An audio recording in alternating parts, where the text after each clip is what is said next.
இன்னைக்கு டிஏ கொடுன்னு முன்னாள் ஆட்சியாளராக இருந்த எடப்பாடி அவர்களும் ஓபி அவர்களும் டிஏ ஓய்வுபடுத்துவதை கொடுன்னு சொல்றாங்க.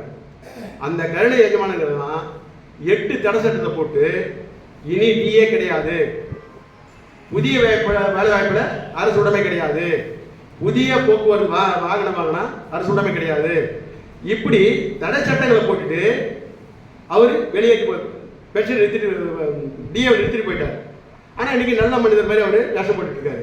ஆனால் அன்னைக்கு எதிர்கட்சியாக இருந்த இவர் ஸ்டாலின், நான் வந்தால் 100 நாளில் எல்லாத்தையும் கொடுத்து முடிச்சுடுவேன், உங்கள் பிரச்சனை தான் தீர்ந்துடும், இந்த அரசு தொழிலாளியை வஞ்சிக்கிற அரசு, நாம் ஆட்சி வந்த உடனே உங்களுக்கு பாலும் தேனுமா ஓடும் என்ற பொய்யை சொல்லி வாக்கை வாங்கி ஒட்டுமொத்த தொழிலாளருடைய பிரச்சனையை தீர்த்துடுவேன்னு சொன்னார்.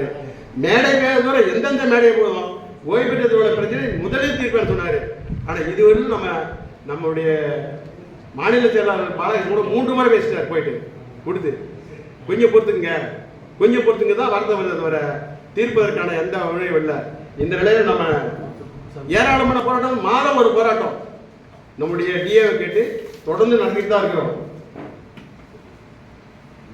அதே போல இவர் சொன்னார் 8 தடை சட்டத்தை நீக்கிடுவேன், தனியார் மய கொள்கை எனக்கு கடைபிடிக்க மாட்டேன், மத்தியில் உள்ள மோடி அரசு தான் தனியார் மயம் தாராளமயம் உலகமயத்து நாட்டை அழிச்சுக்கிட்டு இருக்கு, கார்பரேட் ஆட்சியாக நடத்திக்கிட்டு இருக்கு அப்படி சொல்ற ஸ்டாலின் அவர்களே, இப்போ அவர் நடத்துகிற நிகழ்வு என்னன்னா, போக்குவரத்து ஓய்வு பெற்ற தொழிலாளருடைய வாரிசு குழந்தைகளுக்கு வேலை கொடுன்னு கேட்டால் 15% தான் அவங்களுக்கு வாய்ப்பு, அதுவும் கண்டக்டர் டிரைவருக்கு மட்டும்தான் 5%.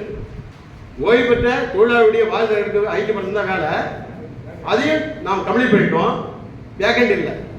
ஆக இனி வரவங்களுக்கு வேலை கொடுக்க முடியாது, அலுவலக பணியாளர் கொடுக்க மாட்டோம், தொழில்நுட்பத்தை கொடுக்க மாட்டோம், ஒன்லி டிரைவர் கண்டிக்கு தான். அதுலேயும் பெண்களுக்கான அந்த ஆண்களுக்கு ஈக்குவலான உயரம் இருக்கணும், அப்போ தான் கொடுப்போம். இப்படிப்பட்ட தனியார் மய கொள்கையை கடைபிடிக்கிற இந்த துறையை அழித்து விடுவாரோ என்ற பயமும் நமக்கு இருக்கு. எந்த கருணாநிதியால் உருவாக்கப்பட்ட இந்த பொதுத்துறை நிறுவனம் ஆழமாக வளர்ந்து தமிழக உலகத்திலேயே நாட்டிலேயே மிக சிறப்பான ஒரு சேவை செய்துக்கிட்டு நல்ல வளமான ஒரு போக்குவரத்தை ஜிடிபியை உருவாக்கிய இந்த போக்குவரத்தை அழிப்பதற்கான முயற்சி இருக்கு. நம்ம பென்ஷன் பற்றி இப்ப டிஓ பற்றி கவலைப்படுறோம், ஆனா பென்ஷனுக்கான ஆபத்து இருக்கிறது.